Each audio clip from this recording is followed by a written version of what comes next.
So MAGA Mike Johnson just got busted. He had these MAGA Republican Congress members walking into his office where he was literally handing them the talking points on how they were supposed to lie to the press to try to discredit the Congressional Budget Office, the nonpartisan group that will give a report about how much money will be added to the deficit by this disastrous tax bill that the MAGA Republicans and Donald Trump want to push forward.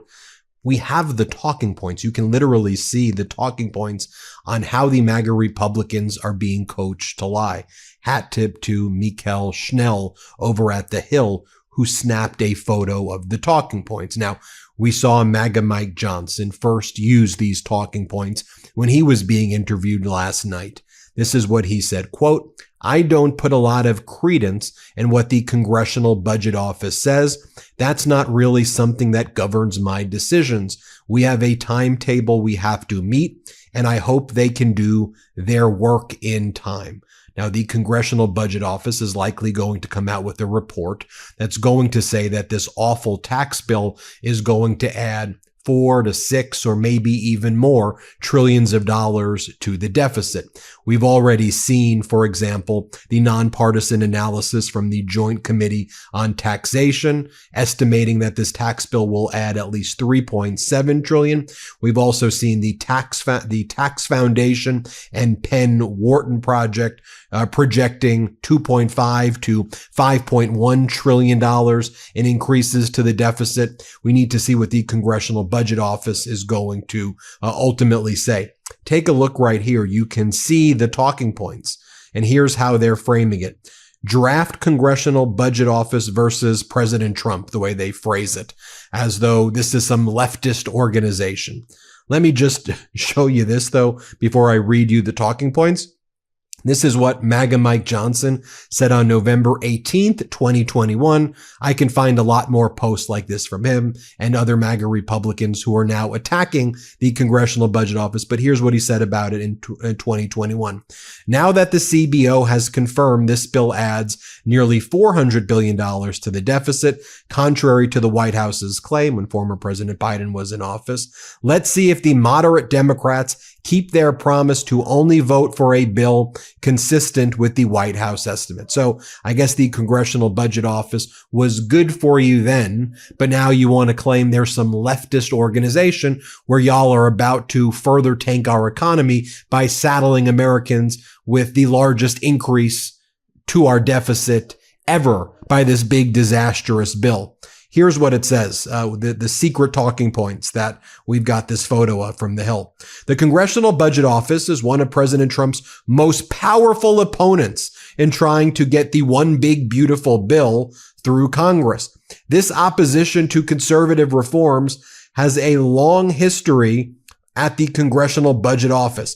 When liberals want to spend more, the CBO estimates that it will cost less than it ultimately costs. In this deliberate and consistent undercounting, CBO helps in the growth of bigger and bigger government.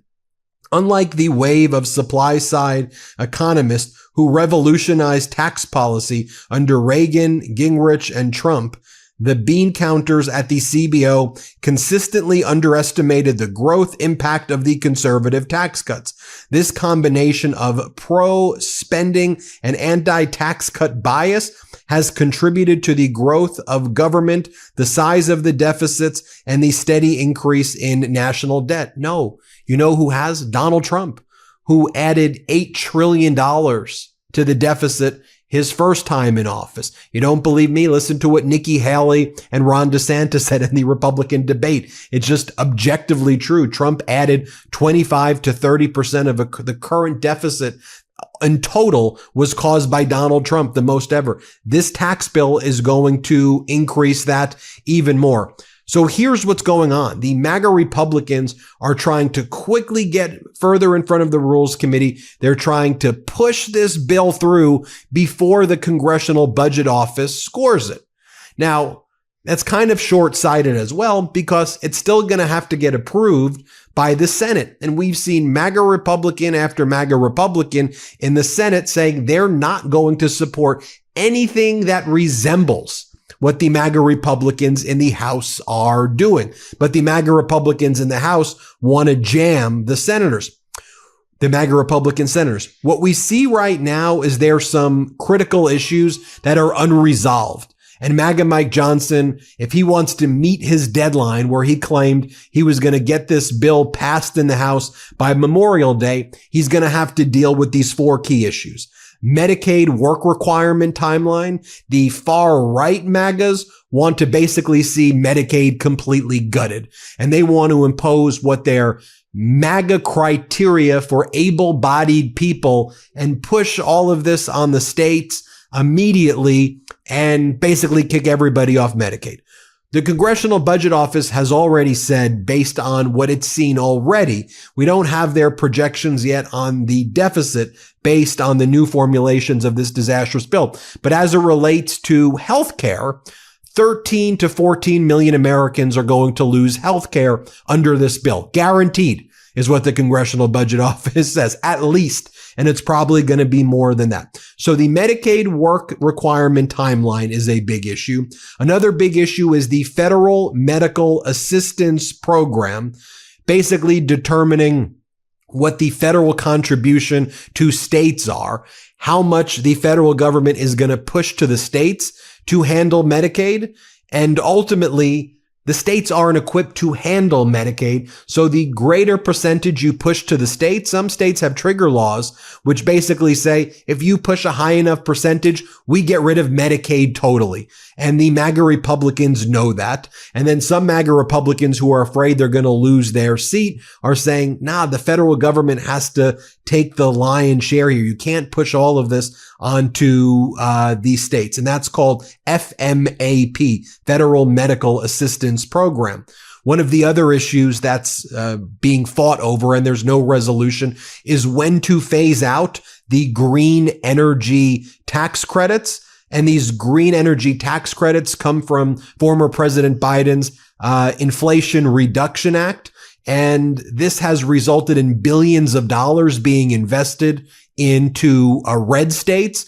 So under this proposal by the MAGA Republicans, there'd be hundreds of thousands or millions of jobs lost in different red states. The final issue that's unresolved is the state and local tax, SALT as it's called, where there's currently this cap of the amount of money that can be deducted. And people who are from donor states, blue states like New York, are being lectured by MAGA Republicans in taker states, in red states, basically saying that you can't get full deductions of your state taxes. We want to cap you. And people, even MAGA Republicans in the blue states, saying, why are you arbitrarily capping the deduction? That never existed before. We're the ones basically subsidizing red states. What the hell are you doing? So with all of these fights taking place, you even have it's called the House Freedom Caucus, the far right-wing MAGAs. They're even saying, let's push this past Memorial Day. What are we doing right now? Why are we dealing with this? Why are we trying to rush? So Donald Trump's going to go to the Hill tomorrow, be there with MAGA Mike Johnson, and try to force and, do what Trump does, extort, threaten the MAGA Republicans to get on board with this. Economy be damned. He goes, it's my big, beautiful bill, despite the fact that it's going to screw all of us over. And you see right there, MAGA Mike's secret talking points right there. And again, that they want to push this and get a vote on it before they even get the data, before we even find out what the Congressional Budget Office says. And the way they're trying to justify it is with those talking points by saying this is a leftist radical organization. They do this all the time. Like the American Bar Association, which by no means is a leftist group. The American Bar Association, which sets like ethical rules, is always viewed as a nonpartisan organization because they defend the Constitution. The MAGA Republicans are like, this is a leftist group. Don't support the ABA. Like, what are you talking about? Don't support the ABA. Any people who give objective facts and data, the MAGA Republicans want to attack. So here's Democratic Congressmember Jim McGovern. I just want you to understand everything, the dynamics at place. Here's what Democratic Congressmember Jim McGovern said yesterday, how we know this big, beautiful bill is a big, massive scam. Let's play this clip right here. What I do want to talk about is the fact that this morning, after midnight actually, Republicans told us that we would be considering their budget reconciliation bill at 1 o'clock in the morning on Wednesday. If Trump's big, beautiful bill is so great, why not debate it when people are still awake? Wouldn't you want everyone to know how great it is? Why are you debating it at 1 o'clock in the morning? I think that's prime time in Guam. Any person with half a brain cell can immediately figure out why you want to notice a meeting for 1 a.m. It's because you don't want people to know what's in your bill. Remember what Trump said? Close your eyes and vote for it. That's exactly what you're all doing because you all know exactly what the bill does, how unpopular it is, and what regular Americans think of it. It's going to give a huge, massive, historic tax cut to billionaires paid for by stealing from the American people, ripping away Medicaid from parents and grandparents, ripping away food assistance from kids. This is not hyperbole, my friends. We're not fear-mongering. No matter how many times you use the word, that doesn't make it true. Your big, beautiful scam is a historic giveaway to those at the very, very top, financed and paid for by the rest of America. So again, I ask, if this bill is so great, why debate it at 1 o'clock in the morning? And we all know the answer. Then you have the MAGA Republican senators, whether it's Ron Johnson from Wisconsin, Rand Paul from Kentucky, Susan Collins, and others, Josh Hawley. Here's what they have to say about it. Play this clip. I don't think people who voted for President Trump thought that we would continue spending at President Biden's levels. My objection is still raising the debt ceiling by either $4 or $5 trillion. I think what that does is basically show that conservatives and Republicans aren't concerned with the deficit. As you know, I've been very wary of cutting Medicaid. It is wrong to cut health care for the working poor. And that's what we're talking about here with Medicaid. My state is a Medicaid expansion state. And then you have the ranking member of the Budget Committee for the Democrats, Democratic Congress member Brendan Boyle, who we've had on the podcast multiple times. Here's what he has to say about it. Play this clip. We will agree this is a big bill for billionaires. Now, we will hear over the course of this hearing a vigorous debate. And frankly, there is a strong divide between Republicans and some other Republicans. There is also a divide between both sets of Republicans and this side of the dais. I can speak at least as to why it is every Democratic member will be voting no on the bill for billionaires. Simply put, besides all of the other important issues involved in this bill, this is the overarching truth. It is the biggest tax cuts for billionaires in American history, paid for by throwing 13.7 million Americans off their health care coverage.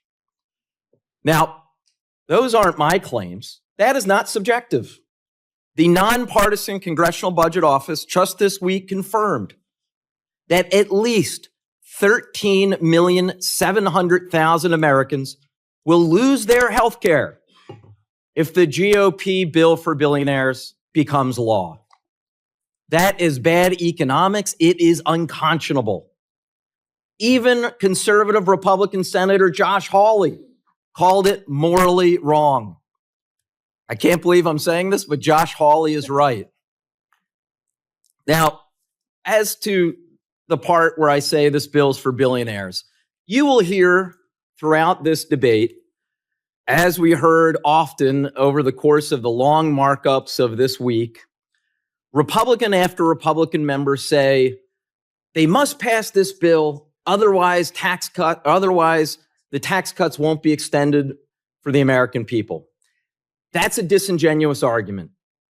And Democrats in the Ways and Means Committee proved it. Here's what I mean. Over the course of an 18-hour debate, a markup that began early afternoon and lasted until 8 a.m. the following morning, this side of the aisle offered amendment after amendment to protect the tax cuts for every single American making less than $1 billion. Do you know those who make $1 billion a year or more are less than 0.001% of the American people? Every Democrat voted for that amendment. Every Democrat voted to protect the tax cuts for at least 99.999% of the American people. And every Republican voted against it. So, I mean, my prediction is this is still all going to blow up. Yes, you had the MAGA Republicans get this through the budget committee over the weekend, but you had the far right-wing MAGAs vote present in order to, they didn't vote for it, they voted present. But the more they're pushing to gut Medicaid, they are then alienating a lot of vulnerable MAGA Republicans in purplish areas who are afraid of the optics. They don't really care if they torture people. They're afraid of the optics of Medicaid being taken away and the optics of people suffering, that will cost them their job in the midterm elections. And so I predict this is going to still blow up in the House. That's still my prediction. But then even if it gets through the House, the Senate says they're not going to pass this. Eventually, the Congressional Budget Office score is going to come out. We're going to see the trillions and trillions of dollars that this is going to add to the deficit. And then what? It's still going to happen before the Senate hears this. And the Senate says they're probably not going to vote on this. So we're going to head towards a ceiling. Towards a situation where we have to raise the debt ceiling, or else we're going to default on our debt. Like that's where we're headed. And by the way, the Congressional Budget Office projections, I think, still rely on an interest rate of somewhere between 3.6% and 40%. When if you take a look at the Treasury yields right now, the 30-year is a 5 handle over 5%. So it's going to take to repay our debt over 30 years is going to cost like $40 trillion based on what Trump has done to our debt market here.